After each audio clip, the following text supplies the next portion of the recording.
Good morning, everybody. This is Rochelle with Majestic Money Management. I was sitting here in my quiet time and looking at what meetings are being canceled and how we're told not to go anywhere and we can't shake hands or hug or just this virus thing is really crazy. And I started thinking about how will it affect our day-to-day money.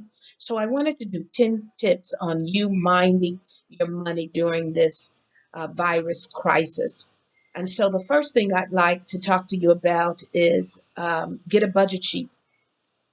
It's going to be very important that you have listed everybody who you're responsible for paying and understanding the dates, the pay dates, so that you won't panic about the future. You know, what if they cut our hours or close down wherever we work? So you have a grip on who you owe. So get your budget sheet together. If you don't have one, I will have a copy of a blank one attached to this video. Number two, uh, be careful with overspending. Don't stockpile all this stuff that you see other people buying. There's no sense in you having 22 cases of TP. We don't go to the bathroom that much. The world is making us overreact. Now, I want you to react, but not overreact. So, yeah, perhaps you need to get some Lysol or some sanitizer and some TP, but you don't need 20 cases.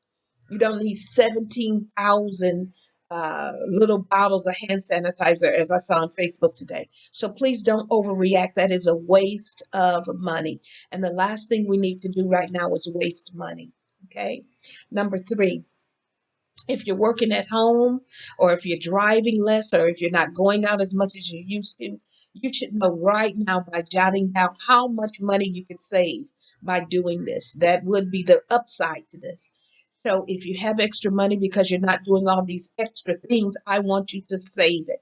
It is not a time to order from Amazon because you're at home. I want you to hold all your extra money. Number four, make sure you have the details of all of your bills. It'll be a great time to update all your financial information, your mortgage phone number and account number, all your credit cards and the phone numbers, Sprint, T-Mobile, whoever you owe, you should have your account number and the phone numbers available because something happens where they cut your hours or something, you want to be able to call.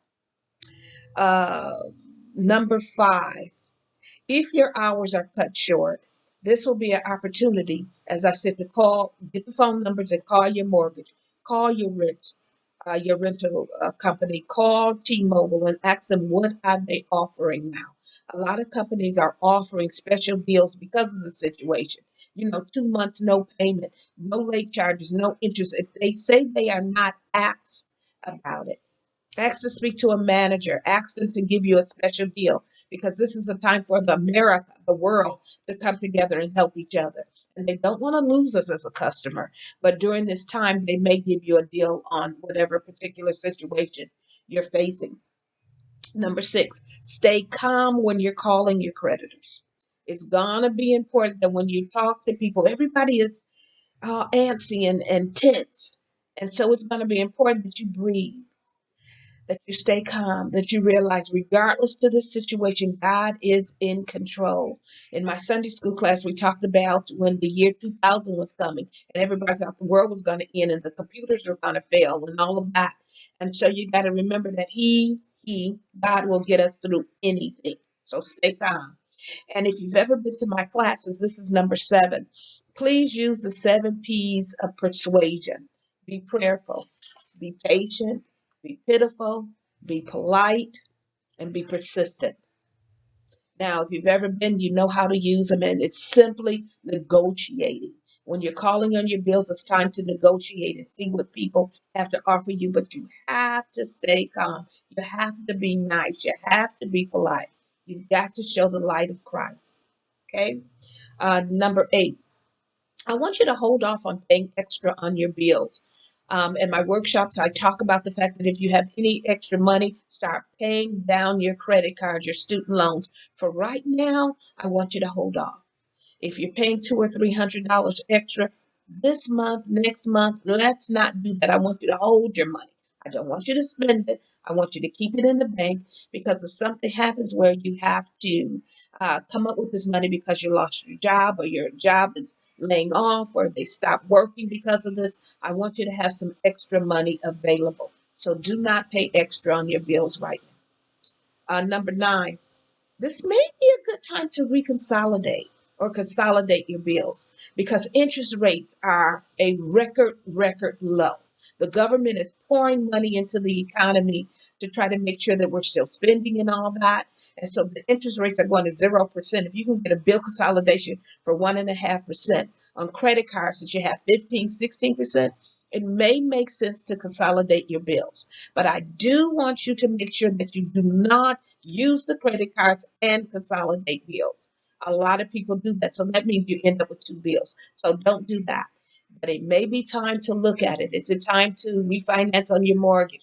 Is it time to buy that car? But again, if you're at risk of losing your job or them laying off because of the situation, don't buy anything. Lay low. You know, I don't want you to be fearful, but I do want you to be wise. And a wise thing right now is not to buy anything. Okay? Which number 10? It's time for us to really get a closer relationship with Jesus. I know, a lot of us, we love him, we believe in him, but do we have a relationship? Because if we get into his word is going to give us peace, protection, less worry, no fear. All of that is in his word. So get a closer relationship. If you don't know him, then I encourage you to ask him to reveal himself to you. Okay, if that's not your thing, I respect where you are. But as for me and my house, we will serve the Lord, we will believe in him, and I know that he will get us through. I hope these 10 tips will help you. Please share it with others. I love you. Be safe. God bless you.